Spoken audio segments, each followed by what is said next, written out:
Hey everyone, welcome back to Corporate Decoder, the place where we make sense of the confusing world of corporate filings. Today we are diving into something a little different, a company that seems to be making some interesting moves with its debt.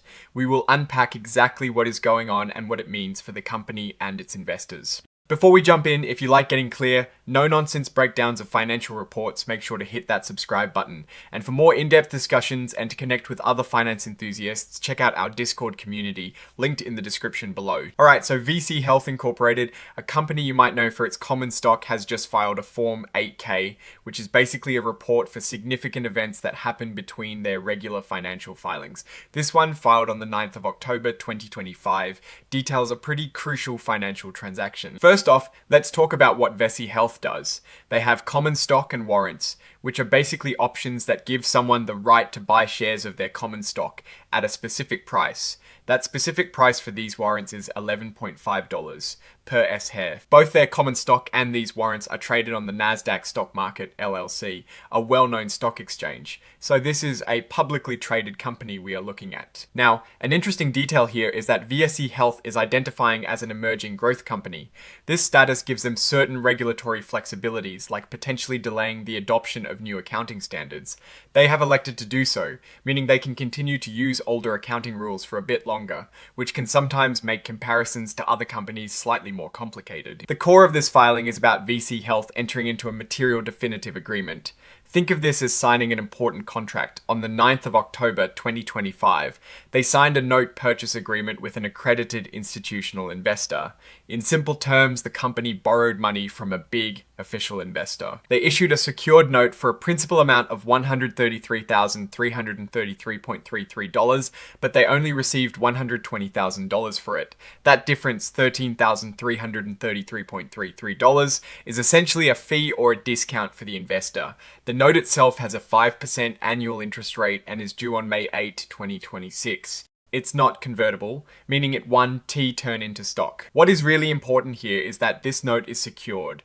That means the loan is backed by some of the company's assets. If VSEE Health can't pay back the loan, the investor has a claim on those assets.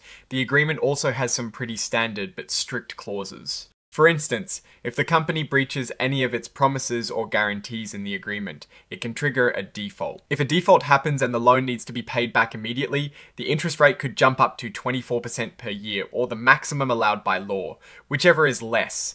That's a huge jump and shows how serious default situations can be for companies. The agreement also restricts VSEE Health from entering into variable rate transactions, meaning they can't easily switch to loans with interest rates that change based on market conditions. It also obligates them to give this investor any better terms they might offer to future debt holders, and it stops them from doing any sort of exchange for their debt or securities that a future investor might not like. Adding to this, on the same day, VSEE Health entered into an amendment agreement.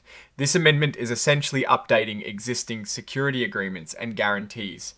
These original agreements were with Dominion Capital LLC, and they involved subsidiaries like VC Lab and IDOC. The big news here is that the new note is now fully secured by the assets of the company and its subsidiaries. This makes the lender's position even more secure. This whole situation falls under the creation of a direct financial obligation. VSEE Health has taken on new debt and it's backed by their assets. So to recap, VSEE Health has secured a loan with fairly strict terms, and it is collateralized by the company and its subsidiaries' assets. This is a significant financial maneuver. Let's talk about the implications of this. When a company like VSEE Health needs to raise capital, especially through secured debt, it can signal a few things. One possibility is that they need funds for operational expenses, growth initiatives, or perhaps to manage existing financial obligations. The fact that the loan is secured and includes subsidiary assets indicates that the lender wanted a strong level of security, suggesting that VSEE Health might be considered a higher risk borrower, or at least that the lender wanted to minimize their exposure. The restrictions placed on VSEE Health are also worth noting. Prohibiting variable rate transactions means they've locked in their financing costs for this portion of their debt, but it also limits their flexibility to refinance if market rates were to fall significantly. The requirement to offer more favorable terms to this investor if future deals arise is a way to protect the investor's initial position. Essentially, if they can get better terms elsewhere later, they have to extend those same better terms to this current investor. Now, Looking at VSEE Health's situation from a broader perspective, what does this tell us about their financial health and strategy? As an emerging growth company, they have room to maneuver, but taking on new debt usually means they see a need for capital that they can readily generate from operations or equity. The secured nature of the loan and the involvement of subsidiaries suggest a deepening of financial commitments. In my opinion, this filing indicates that VSEE Health is actively managing its capital structure. They are borrowing money and they are making sure the lenders feel secure. The high potential interest rate in case of default at 24% is a strong signal of the risk involved, both for the company and the lender. While raising capital is a necessary part of business, the terms here suggest that VSEE Health might be operating in a situation where securing unsecured funding is more challenging or more expensive. The restrictions also mean that management has less freedom to make certain financial decisions moving forward, which could impact their agility. For investors, this could be a double-edged sword. On one hand, it can mean the company has the funds to pursue its business goals, which could lead to growth. On the other hand, it increases the company's debt obligations and the risk of default, which could severely impact shareholder value if things go wrong. It's crucial to watch how this debt is managed and whether the company's investments funded by this loan yield positive results. Alright, that is our breakdown of VSEE Health's latest filing. What is your take on these numbers and what they signal for the company?